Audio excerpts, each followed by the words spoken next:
Hello दोस्तों, बहुत बहुत स्वागत है आप सभी का आपके अपने यूट्यूब चैनल पर। मैं संत शुक्ला आप लोगों का बहुत बहुत स्वागत करता हूं। दोस्तों, आज का इम्पोर्टेंट वीडियो हमारे बीए फर्स्ट सेमेस्टर के जो भी स्टूडेंट हैं उनके लिए बहुत इंपॉर्टेंट वीडियो होगा। उनके कोर्स के सिलेबस के बारे में चर्चा की जाएगी और ये कोर्स आपका सब्जेक्ट जो रहेगा वो इतिहास का सब्जेक्ट है। दोस्तों जी हाँ, जो आधुनिक और मध्य इतिहास आपका मध्यकालीन इतिहास होता है तो उसके चैप्टर के बारे में, उसके कोर्स के बारे में क्या क्या चीज़ें उसमें पढ़नी है, ये सारी चीज़ें इसमें डिस्कशन किया जाएगा। दोस्तों, तो जो भी हमारे स्टूडेंट बीए फर्स्ट सेमेस्टर में अभी अभी एडमिशन लिए हैं, जी हाँ, आप जानते हैं कि आपकी परीक्षाएं पहले ईयर्स वाइज चलती थी। कोर्स आपका सारा फर्स्ट ईयर, सेकेंड ईयर और थर्ड ईयर में डिवाइड रहता था। बट आप क्या हो गया है कि आपका कोर्स जो है वो आपका सेमेस्टर वाइज डिवाइड हो गया है। यानी टोटल बीए में आपको 3 साल के अंतर्गत 6 सेमेस्टर का अध्ययन आपको करना रहेगा। 6 बार आपको परीक्षा देनी रहेगी। तो फर्स्ट सेमेस्टर में जो एडमिशन लिए हैं अभी अभी, उनके लिए वीडियो इंपॉर्टेंट है। दोस्तों, इस वीडियो में उन्हीं से रिलेटेड यानी फर्स्ट सेमेस्टर से रिलेटेड जो आपको इतिहास का सिलेबस आपको पढ़ना है उसी के बारे में बताया गया है। तो क्या क्या चीज़ें आपको पढ़नी है इतिहास के अंतर्गत, ये सारी चीज़ें आप देख लीजिए। और सबसे पहले दोस्तों, अगर आपने चैनल को अभी तक सब्सक्राइब नहीं किया है, चैनल पर पहली बार विजिट कर रहे हैं, तो सबसे पहले चैनल को सब्सक्राइब करके बेल आइकन प्रेस करके ऑल पर क्लिक कर दीजिए, ताकि सारे वीडियो की नोटिफिकेशन जो आपको अपलोड की जाए समय समय पर आपको मिलती रहे और उसमें निहित जानकारी आप प्राप्त करते रहें। आपका जो भी कोर्स रहेगा, आपका जो भी सब्जेक्ट रहेगा, उस सब से रिलेटेड वीडियो अपलोड होती रहती है। तो आप फटाफट उनको देखते रहिएगा और अपनी परीक्षा की तैयारी अच्छे ढंग से करिए। तो आइए शुरू करते हैं दोस्तों वीडियो को और देखते हैं कि क्या चीज़ इसमें है। सबसे पहले यहाँ पर प्रोग्राम क्लास के बारे में दिखाया गया है, सर्टिफिकेट लिखा हुआ है, ईयर आपका यहाँ पर, अब यहाँ से आप देखते हैं मेन काम यहाँ से ईयर आपका है बीए फर्स्ट ईयर। जी हाँ, बीए फर्स्ट ईयर है और सेमेस्टर आपका फर्स्ट सेमेस्टर यहाँ पर लिखा गया है। यहाँ पर फर्स्ट सेमेस्टर लिखा गया है, देख लीजिए। तो फर्स्ट सेमेस्टर के बारे में यानी फर्स्ट ईयर के फर्स्ट सेमेस्टर के बारे में दोस्तों चर्चा होगी। और कोर्स कोड आपका दिया गया है A050101T, ये आपका कोर्स कोड रहेगा। उसके बाद कोर्स टाइटल आपका है, कोर्स टाइटल है दोस्तों ancient and early medieval India till 1206 AD। यानी ये आपका हिंदी में मैं ट्रांसलेट करके आपका कोर्स बताए दे रहा हूँ कि क्या चीज़ है। एंसन एंड अर्ली मेडुअल इंडिया यानी प्राचीन और प्रारंभिक मध्यकालीन भारत। यानी आपके कोर्स का नाम क्या है दोस्तों? प्राचीन और प्रारंभिक मध्यकालीन भारत, ये आपके इतिहास के कोर्स का नाम है, यानी जो आपका मेडुअल हिस्ट्री है। अब कोर्स आउटकम्स आगे दिया गया है दोस्तों। कोर्स आउटकम्स का मतलब होता है कोर्स पढ़ने के बाद आप क्या क्या चीज़ जान पाएंगे, क्या क्या चीज़ समझ पाएंगे। तो ये आउटकम्स, उसका रिजल्ट दिया गया है। ये खास आपके जानने के लिए ज़रूरी नहीं है। लिखा गया इसमें the present course will be useful in providing historical knowledge to the student, has been constructed in such a way that a student will not only gain knowledge of ancient civilization of India but historical development can be understood easily। यानी ये सारी बातें बताई गई हैं कि ये course, the present course जो है वो आपके लिए बहुत ही ज़्यादा यूजफुल होगा, लाभदायक होगा। क्या चीज़ करने में? प्रोवाइडिंग हिस्टोरिकल नॉलेज यानी ऐतिहासिक ज्ञान प्रदान करने में टू द स्टूडेंट यानी विद्यार्थियों को। तो यही सारी बातें दोस्तों इसमें बताई गई हैं कि क्या क्या चीज़ है। तो आगे देखते हैं कि आपको पढ़ना क्या चीज़ है। अब यहाँ से देखिए दोस्तों, आपका जो मेन टॉपिक है, जो जो चीज़ें आपको पढ़नी है यहाँ पर बताई गई हैं। क्रेडिट आपका पेपर का आपका 6 क्रेडिट रहेगा। मैक्सिमम मार्क आपके 100 रहेंगे, यानी 100 नंबर का पेपर आपका रहेगा। और मिनिमम पासिंग मार्क आपके 33 रहेंगे, यानी 33% ही आपके एकेडमिक जो पासिंग मार्क होता है वो 33 ही होता है अक्सर परीक्षाओं में। तो 33% होता है। जी हाँ, जितना भी नंबर रहेगा उसका 33 पाना होता है। तो 100 का है तो 33 नंबर आपको पाना रहेगा। अब आप देखते हैं टोटल नंबर ऑफ लेक्चर्स, यानी लेक्चर्स कितने व्याख्यान में क्लियर हो जाएगा आपका course. Tutorials practical in hour per week 600, ये सारी चीज़ दी गई है। अब यूनिट इधर दी गई है, फिर टॉपिक दिया गया है और नंबर ऑफ लेक्चर दिया गया है।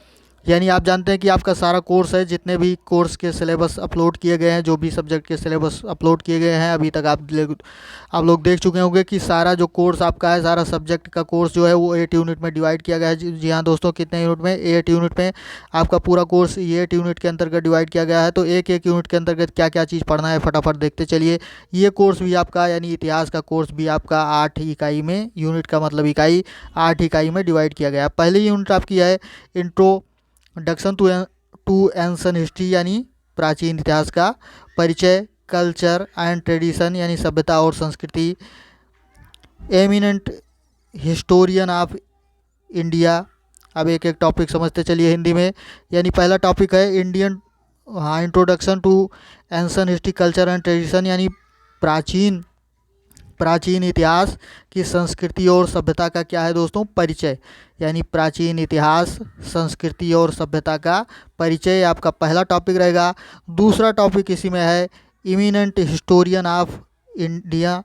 इंडिया यानी जो प्रसिद्ध हिस्टोरियन है, हिस्टोरियंस का मतलब इतिहासकार, प्रसिद्ध इतिहासकार, फेमस जो हिस्टोरियंस हैं वो कौन कौन से, यानी भारत के प्रसिद्ध इतिहासकार के बारे में आपको पढ़ना है। कौन कौन से इतिहासकार हैं, नाम भी दिया गया है दोस्तों, कलहड़, RC Majumdar, Jadunath Sarkar, B D Savarkar, K P Jayaswal, B D Savarkar ही लिखा गया है, केपी जायसवाल, ईटीसी। यानी इन सारे इतिहासकारों के बारे में दोस्तों आपको पढ़ना रहेगा।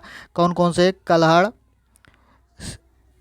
आरसी मजूमदार और जदुनाथ सरकार, बीडी सावरकर और केपी जायसवाल, यानी ये सारे, या ईटीसी किया गया है, यानी इत्यादि और भी हो सकते हैं। तो इन सारे इतिहासकारों के बारे में भी यूनिट नंबर 1 के अंतर्गत आपको पढ़ना है, इकाई नंबर 1 के। उसके बाद इंडियन नॉलेज सिस्टम यानी भारतीय ज्ञान परंपरा।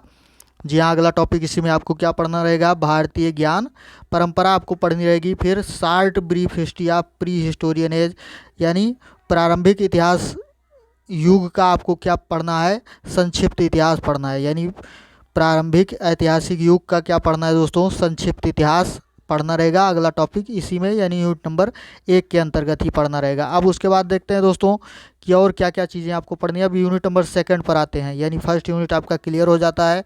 अब सेकंड यूनिट में देख लीजिए कि क्या क्या चीज़ आपको पढ़नी रहेगी। तो सेकंड यूनिट के अंतर्गत दोस्तों पढ़ना है इंडस वैली सिविलाइजेशन। जी हाँ, इंडस वैली सिविलाइजेशन यानी सिंधु घाटी सभ्यता। जी हाँ, सिंधु घाटी सभ्यता आपको पढ़नी रहेगी। वैदिक एंड लेटर वैदिक पीरियड, यानी वैदिक और बाद के वैदिक काल के बारे में भी आपको पढ़ना रहेगा। यानी वैदिक और उसके बाद के जो काल हैं, वैदिक काल, उसके बारे में भी आपको अध्ययन करना पड़ेगा। तो ये दो चीज़, यानी दो मेन टॉपिक इसके अंतर्गत आपको यूनिट नंबर 2 के अंतर्गत 2 मेन टॉपिक आपको पढ़ना है। इंडस वैली सिविलाइजेशन यानी सिंधु घाटी सभ्यता, और वैदिक एंड लेटर वैदिक पीरियड यानी वैदिक और बाद के वैदिक काल के बारे में पढ़ना है। अब यूनिट नंबर 3 में देखते हैं दोस्तों कि क्या चीज़ पढ़ना है। इकाई 3 में आपको क्या चीज़ें पढ़नी रहेगी। राइज ऑफ मगध एम्पायर, यानी मगध एम्पायर का उदय जो है, राइज ऑफ मगध एम्पायर यानी मगध एम्पायर का उदय आपको पढ़ना रहेगा। और क्या पढ़ना रहेगा, एंड मौर्य डायनेस्टी यानी मौर्य वंश, यानी मगध एम्पायर का, मगध साम्राज्य का उदय और मौर्य वंश। अब मौर्य वंश में आगे नाम भी दिया गया है, Chandragupta, Bindusara and Ashoka the great. यानी किन किन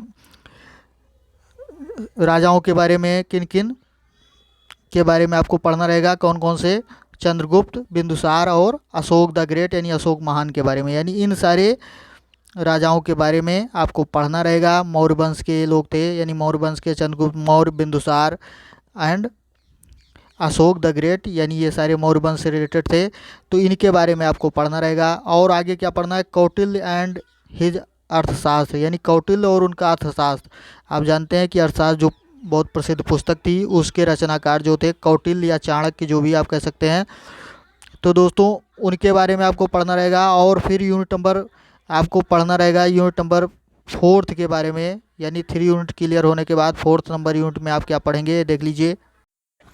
हाँ, तो गुप्त डेस्टिनी पढ़ना है दोस्तों, गुप्त डायनेस्टी यानी गुप्त वंश के बारे में आपको पढ़ना रहेगा। और गुप्त वंश के अंतर्गत क्या क्या चीज़ पढ़ना है दोस्तों, चंद्रगुप्त, समुद्रगुप्त और चंद्रगुप्त विक्रमादित्य। जी हाँ, 3 महान जो राजा हुए हैं, महान सम्राट हुए हैं, उनके बारे में दोस्तों आपको पढ़ना है। किन किन के बारे में, यानी ये गुप्त साम्राज्य के जो थे, गुप्त वंश के जो राजा हुए हैं, चंद्रगुप्त, समुद्रगुप्त और चंद्रगुप्त विक्रमादित्य, या इन्हीं को चंद्रगुप्त द्वितीय आप कह सकते हैं, चंद्रगुप्त द्वितीय या चंद्रगुप्त विक्रमादित्य के नाम से इनको जाना जाता है। तो इनके बारे में दोस्तों आपको पढ़ना रहेगा। और इसको क्या कहा जाता है दोस्तों, golden era of ancient India, यानी प्राचीन भारत का स्वर्ण युग के नाम से जानते हैं। यानी क्या जानते हैं दोस्तों, प्राचीन भारत के स्वर्ण युग के नाम से किसको जानते हैं, गुप्त वंश को, यानी गुप्त साम्राज्य को, या उस एज को, गुप्त एज को आप कह सकते हैं कि उस काल को, गुप्त काल को क्या जानते हैं दोस्तों, प्राचीन भारत के स्वर्ण युग के नाम से जानते हैं। अब उसके बाद यूनिट नंबर 5 आ जाएगा दोस्तों। 5 नंबर यूनिट के अंतर्गत क्या पढ़ना है दोस्तों,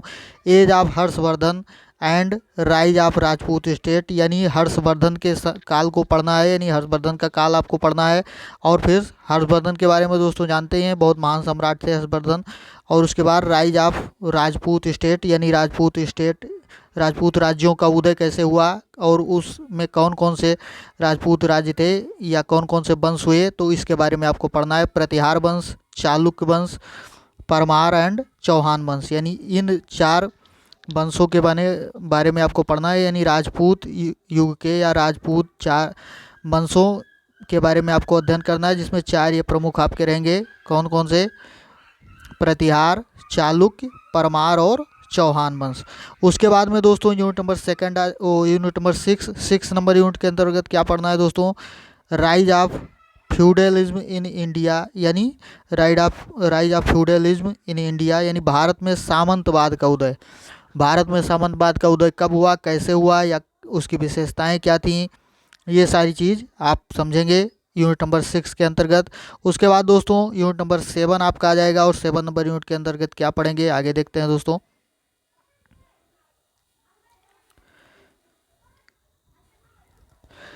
7 नंबर यूनिट के अंतर्गत दोस्तों आपको पढ़ना रहेगा customs, rituals and belief of Hindus, यानी हिंदुओं की परंपराएं और रीति रिवाज और मान्यताएं, यानी हिंदुओं की परंपराएं, रीति रिवाज और बिलीफ्स यानी मान्यताओं के बारे में आपको पढ़ना रहेगा। यानी हिंदू समाज की परंपराएं क्या थीं, रीति रिवाज क्या था, उनकी संस्कृति सभ्यता कैसी थी, उनकी मान्यताएं क्या थीं, विश्वास क्या था। तो इन चीज़ों के बारे में दोस्तों यूनिट नंबर 7 में आपको अध्ययन करना रहेगा। और यूनिट नंबर 8 में आपको अध्ययन करना रहेगा एडवेंट ऑफ इस्लाम, जी हाँ, इस्लाम का उदय। इस्लाम का उदय कैसे हुआ, ये चीज़ आप समझेंगे। और क्या समझेंगे? Invasion of Mahmud Ghaznavi and Muhammad Ghori, यानी मोहम्मद महमूद गजनवी और मोहम्मद गौरी के आक्रमण के बारे में भी आप जानेंगे कि कब उन्होंने आक्रमण किया, भारत में क्या क्या किया, इन सब चीज़ों के बारे में आप अध्ययन करेंगे। तो ये टोटल आपका कोर्स जो है दोस्तों आपका क्लियर हो जाएगा, यानी 8 यूनिट में टोटल आपका कोर्स डिवाइड किया गया है। सारी चीज़ें आप समझ चुके हैं कि क्या क्या चीज़ आपको पढ़ना रहेगा। ये सारी चीज़ें आपको पढ़नी रहेंगी मध्यकालीन इतिहास के अंतर्गत। तो जो भी हमारे स्टूडेंट इतिहास लिए हैं वो अपना कोर्स क्लियर देख चुके हैं। यही चीज़ें पढ़नी है। अब इनसे रिलेटेड वीडियो आपको समय समय पर उपलब्ध कराए जाएंगे। मॉडल पेपर या कोर्स से रिलेटेड जो भी रहेगा, क्वेश्चन आंसर इंपॉर्टेंट जो भी है, सारी चीज़ आपको उपलब्ध कराई जाएगी। तो दोस्तों वीडियो अच्छा लगा हो, जानकारी अच्छी लगी हो तो लाइक शेयर कमेंट जरूर करें। और आज के वीडियो में इतना ही, मिलते हैं अगले वीडियो में। धन्यवाद, जय हिंद।